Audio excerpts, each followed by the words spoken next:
আমার বিশ্বাস যে ভারত এই পরিবর্তিত পরিস্থিতিতে এই সরকারের সাথে বা বাংলাদেশের সাথে সম্পর্ক কিভাবে এগিয়ে নিতে হবে সেটা তারা অবশ্যই উপলব্ধি করবে এবং হয়তো করছেও ইতিমধ্যে, এবং তারা সে অনুযায়ী এগোবে বলেই আমি প্রত্যাশা করব।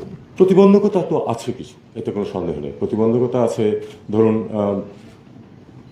এই কথা আমরা সবাই জানি যে পূর্ববর্তী সরকার ভারতে যেসব কনসার্ন ছিল, যেগুলি তাদের উদ্বেগ ছিল, সেগুলি কিন্তু দূর করার যথাসাধ্য চেষ্টা তারা করেছে। আমাদেরও কিন্তু কিছু কনসার্ন ছিল, আছে। যদি একই সাথে আমাদের কনসার্নগুলো মিট করা হতো ঠিক মতো, তাহলে কিন্তু দ্বিপাক্ষিক সম্পর্ক নিয়ে এই যে এক ধরনের একটা চলাচল সেটা কিন্তু থাকতো না। কিন্তু আমরা বাস্তবে এবং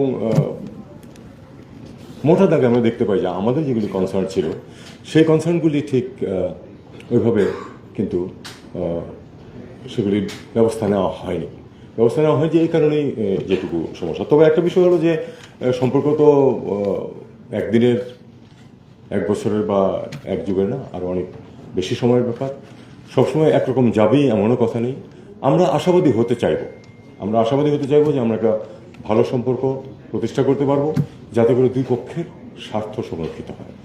আমার মনে হয় সবচেয়ে গুরুত্বপূর্ণ হলো এই বিষয়টা, যে দুই দেশের মধ্যে সম্পর্ক এমন হবে যেন উভয় দেশেরই স্বার্থ সংরক্ষিত হয়, যেন শুধু সেটা একদিকে না যায়। আমি বিশ্বাস করি যে বাংলাদেশের মানুষের যথেষ্ট রেজিলিয়েন্স আছে। এবং একটা কথা শুরুতে আপনি বলেছিলেন যে আমাদের আসলে এই জেনারেশনের উপরে আমাদের বিশ্বাস ছিল না। আমার মতো বয়স্ক মানুষ যারা, আমার 70 বছর চলছে, তো আমরা ভাবতাম যে তারা বোধহয় শুধু টেলিফোনের দিকে তাকিয়ে থাকে আর ওই কখন কোথায় পড়তে যাবে বিদেশে এটা চিন্তা করে। তারা আমাদেরকে ভয়ঙ্করভাবে ভুল প্রমাণ করেছে। তারা প্রমাণ করেছে যে তারা আসলে দেশ নিয়ে ভাবে। আমি কিন্তু মনে করি এটা আমাদের সবচেয়ে বড় শক্তি।